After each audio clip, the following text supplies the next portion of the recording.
Game day for the Calgary Stampeders. It's the rematch in the Battle of Alberta. The Stampeders and the Edmonton Eskimos, 5 o'clock kickoff at Commonwealth Stadium this afternoon. Now, Dave Rowe, last week, the Calgary Stampeders, I would say, played close to a perfect game. Close to a perfect game because, they scored first. They held the lead right till the end. They really did dominate the Edmonton Eskimos. Do we see more of the same this afternoon? Really there's no corollary between Labor Day and the follow-up game. I mean, look at last year when you had a close game on Labor Day, comes down to zeros on the clock, a field goal, and you come back to Edmonton on Saturday, and it's a crazy shootout, 48-42. Stampeders come roaring back and only miss tying the game because Juwan Breskison gets the ball knocked out of his hands on the last play. Pretty much every player I talked to this week says it just comes down to who wants it more. Both teams are tired, both teams are banged up because that was a physical game on Monday.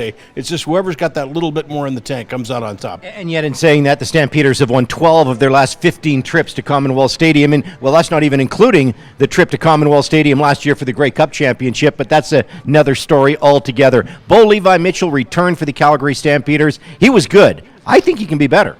Oh, absolutely. I mean, what surprised me the most about Bo was how quickly he knocked the rust off. And I think a lot of that has to do with the offensive game plan that was laid out. A lot of high percentage plays, lots of mix of run and pass. Just get the team into a rhythm. Just get Bo, get his confidence built up, get some high percentage completions before he started stretching the field. So look for Bo to take a few more chances today. Look for him to try and go deep maybe a little bit earlier. The starting quarterback for the Edmonton Eskimos is Trevor Harris. I think the Stamps are in this guy's head because he can't beat the Calgary Stampeders. 10 starts, he's got 2 ties, 8 losses.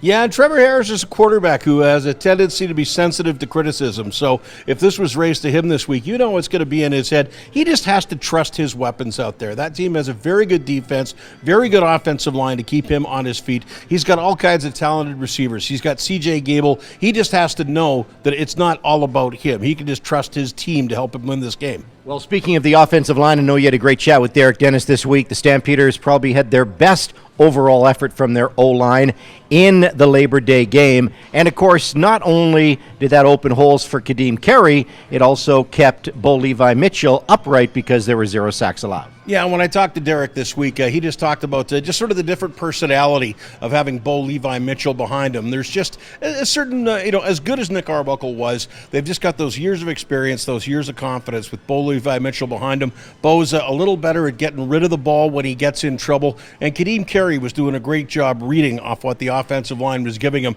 So really, those 3 units, running, passing, and blocking, all work together, I think, as best as they have this year. It's the Labor Day rematch. It's the Stamps. It's the Eskimos. The kickoff at 5 o'clock this afternoon. You can catch it all right here on the home of the Calgary Stampeders, 770 CHQR.